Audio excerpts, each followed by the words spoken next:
Okay, so the LALJ is joined right now by Longwood girls varsity head coach Randy Grossman. Coach Grossman, how's it going here this afternoon? It's good. I'm glad to be interviewed by LILJ, and it's good for our program. Been doing this at Longwood for a good amount of time, and it's finally nice to be getting recognized for the hard work that the kids put in and that we all put in here. Yeah, we definitely want to talk about the rise of the Longwood program, especially here in recent years with the success that you guys have had. And just kind of first want to start off just talking a little bit about you as the coach of the program. Just kind of tell the audience just about how long you've been at Longwood as the head coach and just about your coaching background in general. All right, so I started coaching the girls in 2012. So this is going to be year 13 running this program. Before that, I was a JV coach here for the boys at Longwood for a few seasons, and I was out in Riverhead coaching their middle school boys before that. That's kind of like the extent of that. For the travel programs, I started over at Brookhaven Bandits a couple years ago. We moved over to 91, and now I'm over at FLG, doing the Team Carolina for the 27s over there as well. So that's kind of my coaching background as far as where I stand right now. Um, and we've been putting a lot of work into the longer program since 2012 when I took over. Um, there was some years of instability, coaches coming and going. So I think that kind of is like the goal of a program, is having that stability as well. So it's interesting. You talk about like maybe some instability when you first kind of took over the program, but now recently you guys have had plenty of success. A team in Suffolk Class A, and you guys have made the playoffs now, going on for three straight seasons. And this past season in 2024, winning the program's first ever playoff game. So that was something historic that you guys accomplished in the 2024 season. But just kind of talk about, I guess just what kind of maybe led, in your estimation, to the turnaround in recent years of the program and like the rise to this success that you guys are having, that you guys are looking to now continue? Um, so when I first came in, trying to change the program around, that's always a big thing for any coach that knows that out there. So, as we had those varsity teams, which were exciting and fun to be with, one of them made the playoffs early on. But then what I did was I went out and I got involved in the youth program.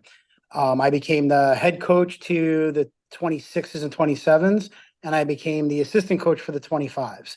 So I started doing that. And then when my assistant coach now came in to the program, Coach Fernandez, he also went into the youth, and the 2025 class that's now seniors, we made him the head coach of that group.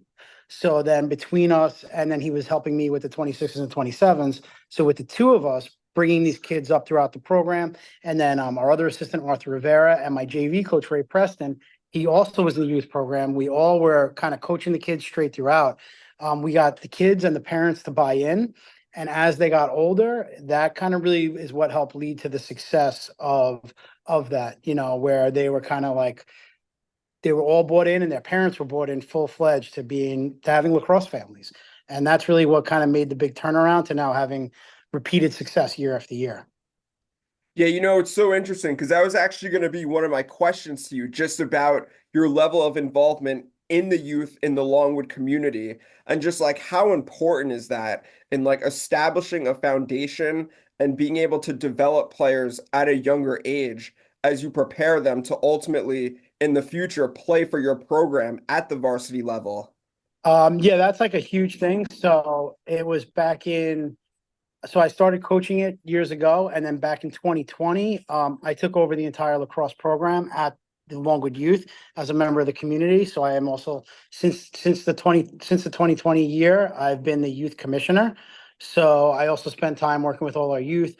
Sunday mornings, I'm out there training kids from kindergarten until sixth grade as well, on both boys and girls, working with them in order to get people to buy in. So that level is overly important to get in. I did also coach. I coached the boys team for a bunch of years as the head coach. So, and now they've just aged out of our program. So I'm excited to see them go on to school ball as well. So getting involved at that level it's overly important. Varsity program can't succeed without the success of the youth. Yeah, I think you're 100% right. And of course, a lot of the high school programs that consistently have success, a lot of them, of course, it starts with having great youth programs and being able to develop those kids at a young age. So it's definitely great to see you being so involved with the youth in Longwood and really trying to be able to sustain this level of success with the program and just continue to be able to build upon that.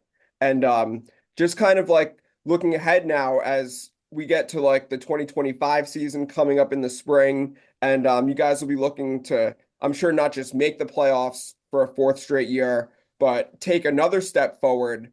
But just kind of gearing up for the season, anything that you're kind of doing in terms of like off-season training or off-season activities, whether that's like fall ball or winter ball stuff coming up here? So we're registered as we do every year. We play the outdoor league at West Islip, which brings in teams from all over. It gives us a different look. We get to play some Nassau teams, which is nice because during the season, that's not, those aren't kids that we fully know. So it gives us a whole nother look. We just started just this week our fall ball training and our fall ball workouts. We were outside last night till about 8:30 at night, going under the lights, which is nice that our school supports us and our athletic department supports us by turning on the lights, letting us go outside as long as the weather cooperates throughout the winter. And we're out there under the lights training. So we just started that. And I think that kind of off-season stuff, and then we'll transition indoor if it's cold. We do get space inside gyms and things like that. And the girls also we have them with a weightlifting trainer throughout the winter who works here in the district. They'll be in the weight room with him as well, which is nice. We've done a couple different personal trainers throughout. And then even last year, I started a program where in the winter, we would bring in different college kids from Casey Choma to Megan Tyrell. We had a couple other people like that who come in and they we have them get a night with the girls. This way it gives the girls a different perspective as well. It's not just, since they've had me and Coach Fernandez and Coach Rivera and Preston working with them since they were little, they get a whole other idea of somebody giving them a look as to what's going on and getting another opinion, which can't be undervalued because, when you have people at that high level giving them their advice as well, it just adds more to the program. Now, I think that also one of the things, at least like going into this upcoming season, one of the things that I think could really be like an advantage for your program in the 2025 season is like the continuity that I'm sure you guys have. Because I feel like Longwood is in a unique position where I know you guys have a lot of returners coming back next season, where you only had one graduate from the 2024 class, your goalie, Abby Warner. So you guys have so many players coming back. So just kind of talk about maybe some of the things that really excites you about going into the 2025 season that you have to look forward to. Yeah, we're excited all around because it's almost been the same kids the last couple years now. We've lost a few along the way. Losing an all-county goalie in Abby Warner, who was the starting goalie for the last 6 years since she was a seventh grader. That's a big loss. But we have Haley Green and Carly Jambone back ready to get in and jump in, and they're gonna be out there playing. So we're excited to see what they could bring.